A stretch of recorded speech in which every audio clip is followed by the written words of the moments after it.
The Valley of Kashmir has been a favorite subject for chroniclers, artists, historians, travelers and others to study and comment on.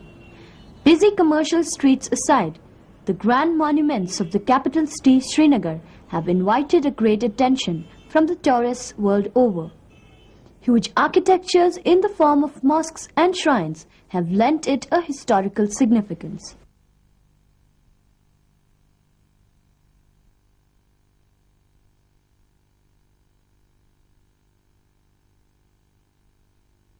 Jamia Masjid, situated in the hub of the city, Ziyarat Dastagir Sahib in the downtown of Srinagar, Ziyarat Makhdoom Sahib on Hari Parbat Hills, and the world-famous Hazrat Bal Shrine on the banks of Dal Lake are the monuments worth seeing.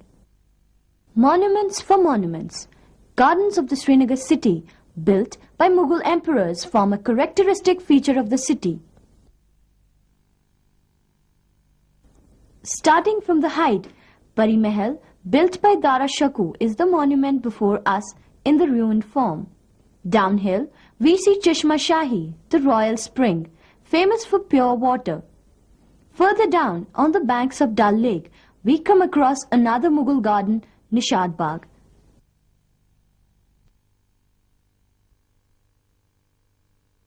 Originally, the only approach to the garden was through Dal Lake. Now, with the construction of the road, the point of entrance has also been changed. Earlier, this garden had 12 terraces, but due to the construction of the road, the 3 lower terraces now no longer exist. This has reduced the number from 12 to only 9. Nishad Bagh, meaning the Garden of Joy, is situated at a distance of about 10 kilometers from Srinagar. The garden was laid out by Asif Khan, brother of Queen Noor Jahan, in 1634 AD.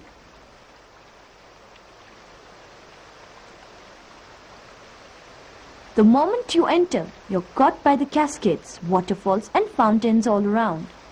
Piled one above the other, there's a line of tanks along the center of the whole garden, connected by a shallow channel. The tanks are lined with polished stones and contain numerous fountains.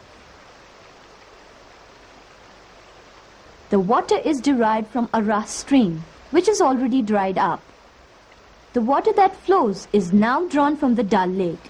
It enters the upper end of the garden and flows down the successive terraces in cascades, formed by inclined walls of masonry, covered with stone slabs and beautifully scalloped to vary the appearance of the water. You flow with the flow of the water from all sides, but water is not all what catches you. Stones of this garden possess a silent majesty that cannot be overlooked. The Mughals have sculpted the stones of the waterfalls and fountains, and this lends an added charm to the water which flows through them. Typically carved stone walls and slabs act as a resting place for those who visit here. Beautifully designed walls speak of the skill behind the stonework.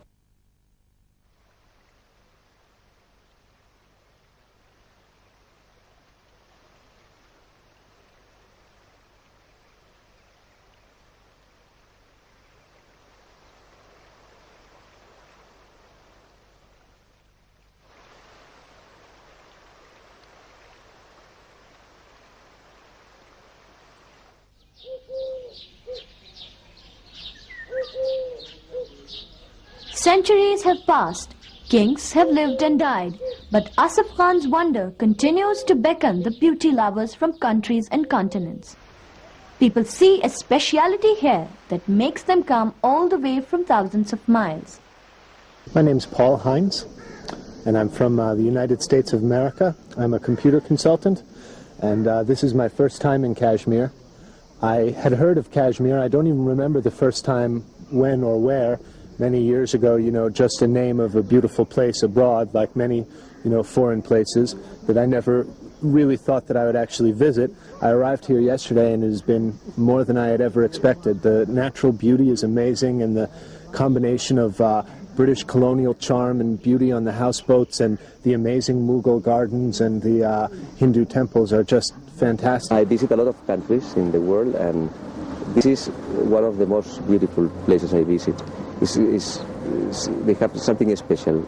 It's different. The landscape of the garden has enough to offer.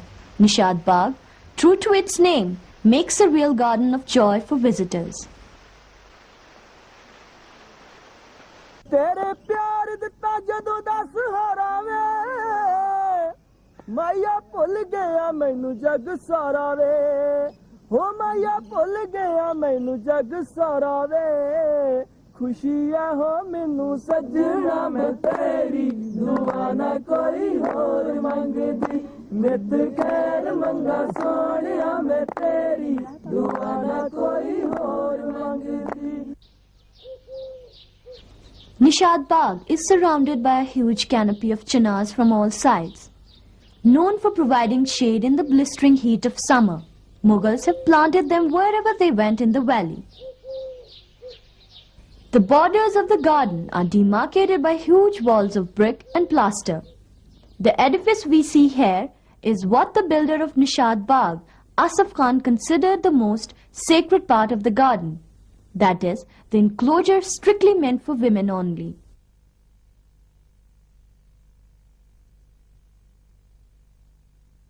The rock-solid walls, pavements and pavilions make the distinctive feature of Mughal gardens, including Nishad. An octagonal tower is built at each end of the retaining wall of terrace.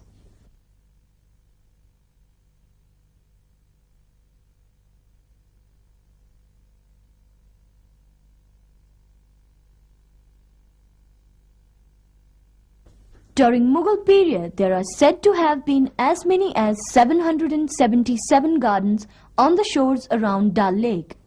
That way, they had literally converted Srinagar into a garden city. But in a bid to beautify, as some historians believe, they have proved wasteful with their resources. Being aliens to the land, they could not assess the local need and preferred unwanted luxury to the bare necessity. The comment of historians aside, these gardens have made this valley look like a real paradise on earth. From hundreds of flowery parks and backyards, today the number has funneled down to just 4 well-maintained and well-known Mughal gardens, with Nishad Bagh being the best example.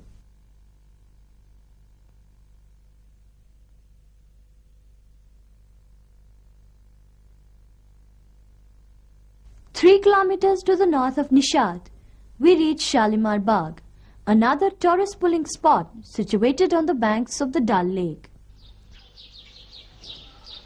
The garden was built by Mughal Emperor Jahangir in 1619.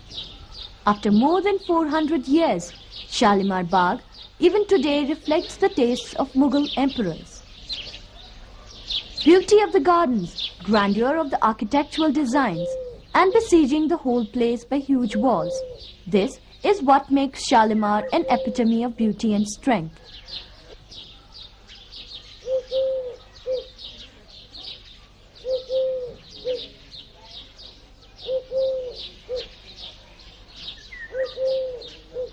The outermost enclosure was used as a public garden and its baradari as the Diwan-e-Aam, meaning the hall of public audience.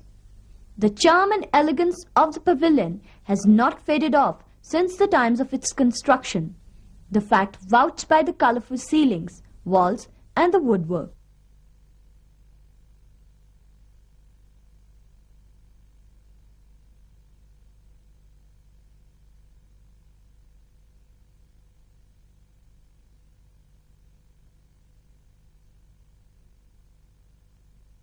This garden has received the greatest attention from the rulers. During the reign of Shah Jahan, 900 gardeners were employed to guard its beauty. They were especially keen in preserving the beauty of the fountains and the cascades that would characterize the beauty of Shalimar and would make the garden more pleasing for the king and the queen.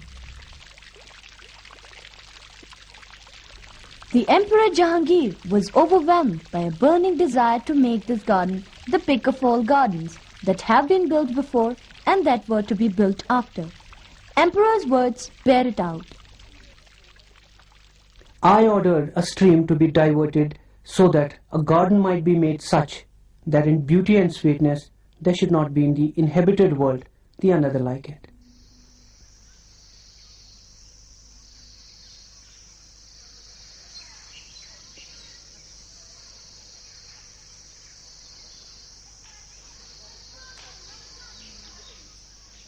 Moving ahead, we enter the Diwani Khas, specially meant for the women. Situated in the fourth terrace of the garden, the Diwan was beautified more to match the beauty of the Mughal queens.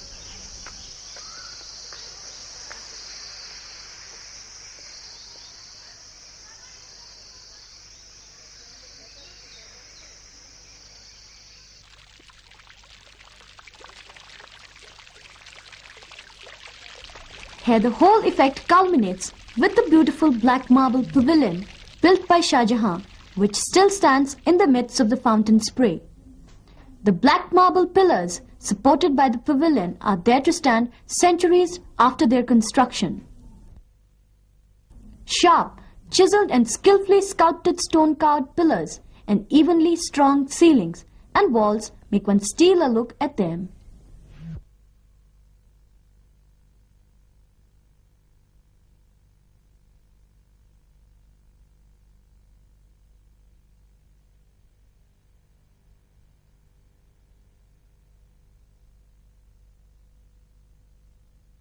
The interiors are no less fascinating, paintings that make you take delight, design a wonder in itself. You enjoy and admire the Mughal taste of building the architectural marvels that last for ages and ages.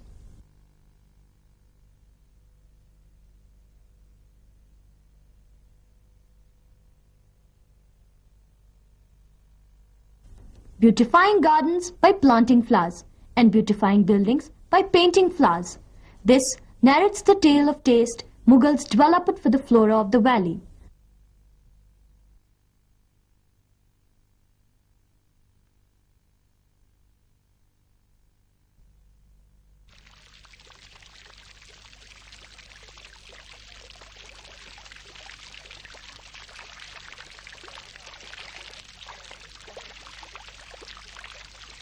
Shalimar Bagh symbolizes love and togetherness. Getting themselves dressed in traditional Kashmiri apparels, the lifelong companions love to preserve the moments of their companionship by having them clipped down forever.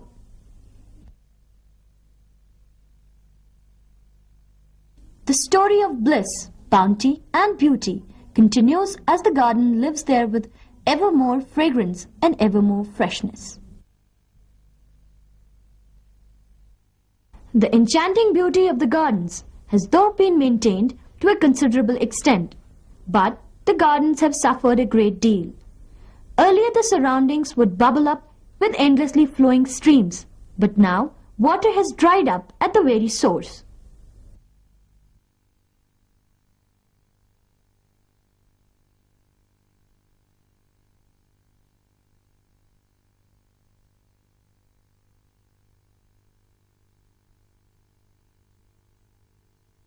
Deforestation can be cited as one of the main reasons for this damage inflicted. This has resulted in the drying up of streams and water reservoirs. The drying up of the natural water sources, compounded further by public negligence, has faded off much of the beauty of the Mughal gardens. Need of the moment is not only to make fun and enjoy, but to take care and preserve the beauty through any means possible, so that the city of Srinagar continues to be remembered as the city of Mughal gardens.